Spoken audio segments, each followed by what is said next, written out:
Hey everybody, welcome to this month's book haul video.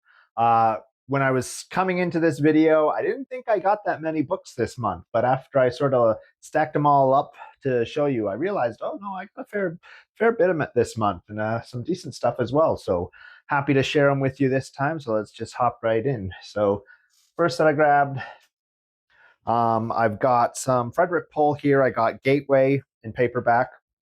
I have the hardcover of this one, but I really just like having the paperbacks of things as well. And so hadn't so happy to grab this one as well. I'm currently reading this one right now, and it's being pretty interesting as well. And then same time I got that one, I've got the sequel to Gateway Beyond the Blue Event Horizon by Frederick Pohl. And then the third one, the Hichi Rendezvous. Now,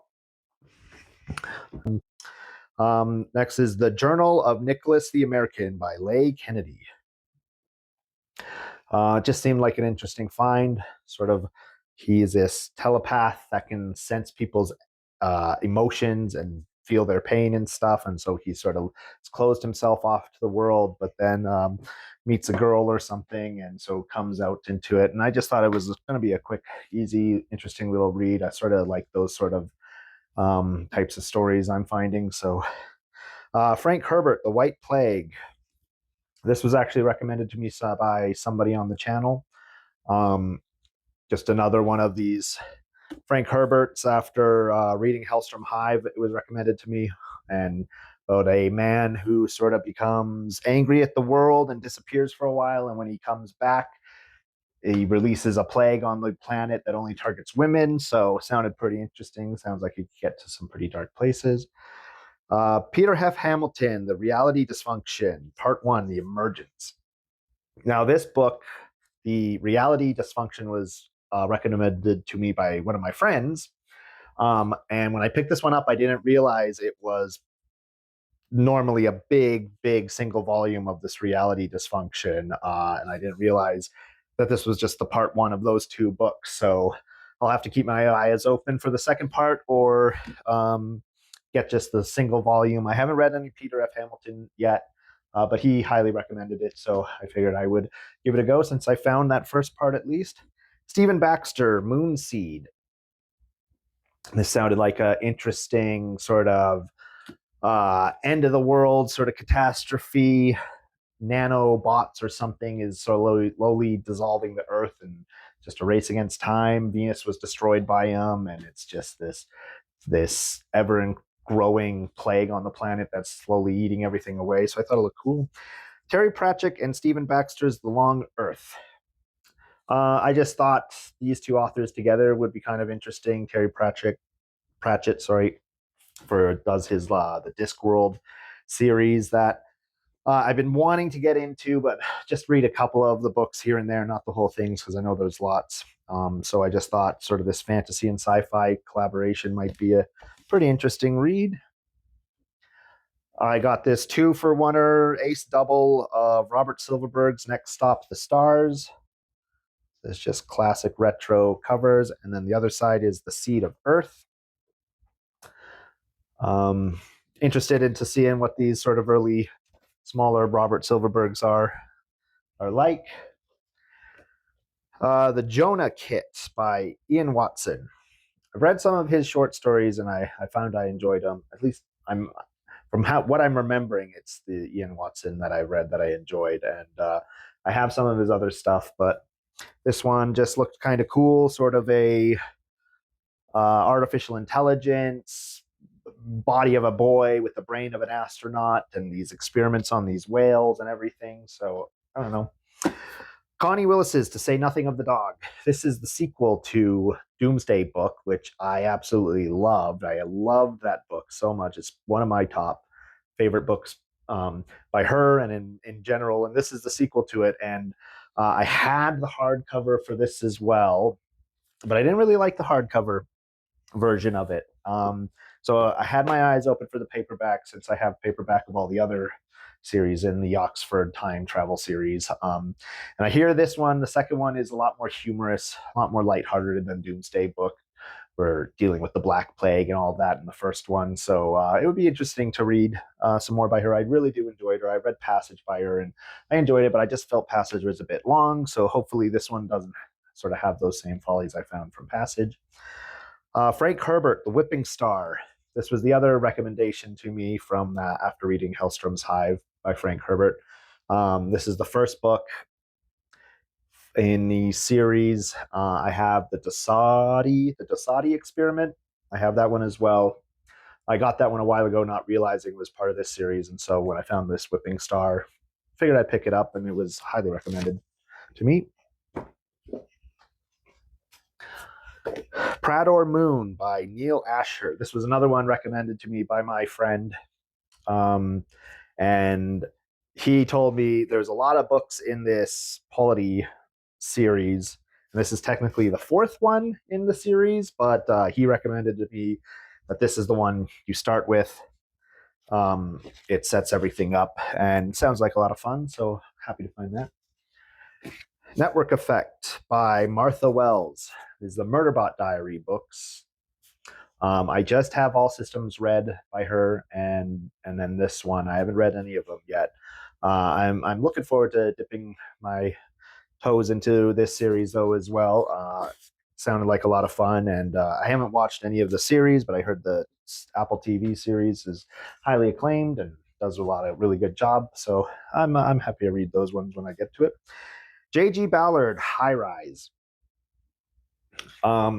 Super happy finding this one. I don't find J.G. Ballard anyway. The only other J.G. Ballard I have is The Drowned World, which I had to buy off a marketplace from somebody in the local community.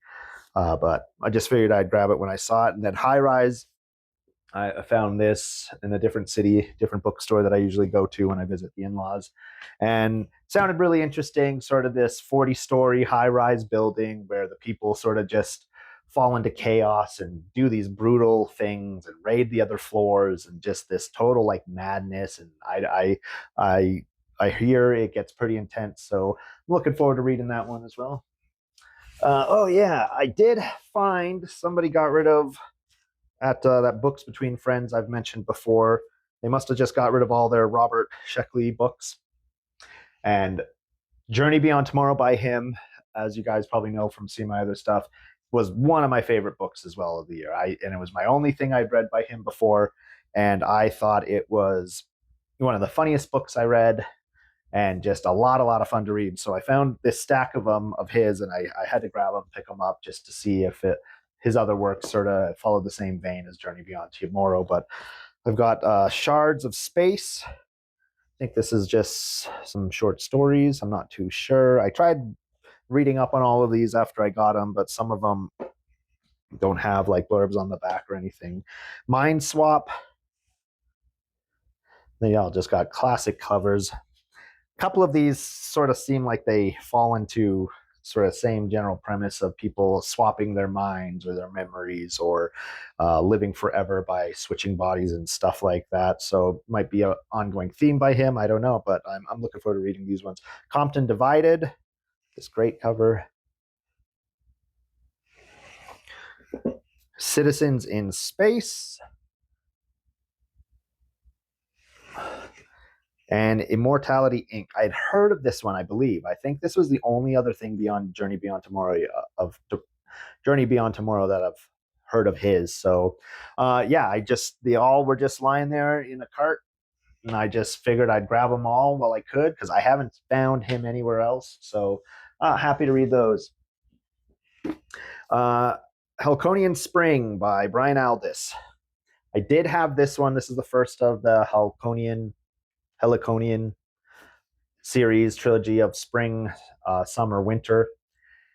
I have all the other ones, and I had this one in the bigger sort of format, and it just sort of bugged me not having the same sort of paperback style of them all. It wasn't a hardcover or anything that I had before. It was just the bigger sort of style paperback. And so found this one, super happy finding it, really happy to get it. And just so I like the clean, every spine matching the same and everything like that. So glad I could finish off that trilogy in that way. Philip K. Dick, Martian Time Slip.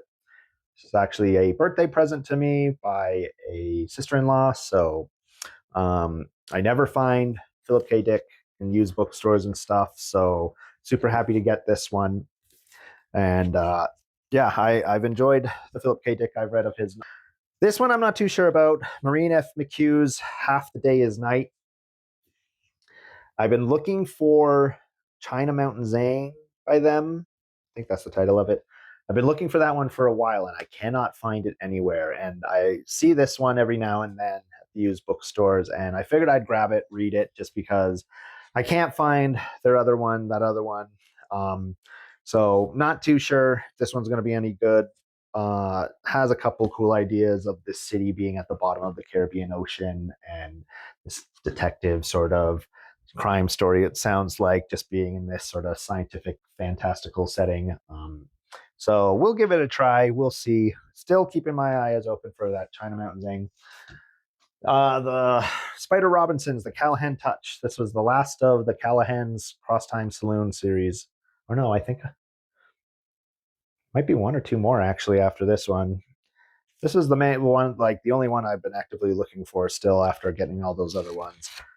They just sound like a lot of fun. And I know when I start reading them, I'll probably blow through them pretty fast, but just, finding the rest of the series, it's a good feeling when you fill those gaps, I find. And then just last for you today, I got this. My children actually got this one for me. They took me to a used bookstore on my birthday and let me pick out whatever. And it was really cute of them, but I was happy to find it. Stanislaus Lem, The Truth and Other Stories. And I've only read Solaris by him, and I had mixed feelings about it, but a lot of his other stuff has sort of piqued my interest. And I have a couple of his other things that I want to revisit Solaris before I move on to those other novels that I own by him. But this one's just a collection of 12 short stories that he did. I think 9 of them. This was the first time they were translated into English, and it's just sort of across the spread of his life. And they're in chronological order for when they were released. And I just thought this would be a really good way for me to get back in and try a lot more of Stanislaw Lem without having to reread those books, the full novels, and just see if he is something that I want to spend more time on, since I had mixed feelings on Solaris. But he's highly recommended and highly esteemed and everything like that. So finding this, I thought, was a stroke of good luck, and so I was happy to get it. And so that's it for this month's book haul. Thanks for watching. Comment, like, subscribe, do all that stuff. Give me some recommendations on other books by some of these authors that I might not know. Anything Peter F. Hamilton or Neil Asher, any of those guys, like, I know they have a lot of good stuff out there, but I just don't know where to sort of start with them. So I was happy to get these recommendations from my friend, a sort of place to start with them. But anyone else, any recommendations? I love finding these books. I love doing the hunt. So just let me know in the comments below, and I'll see you on the next book haul. Thanks.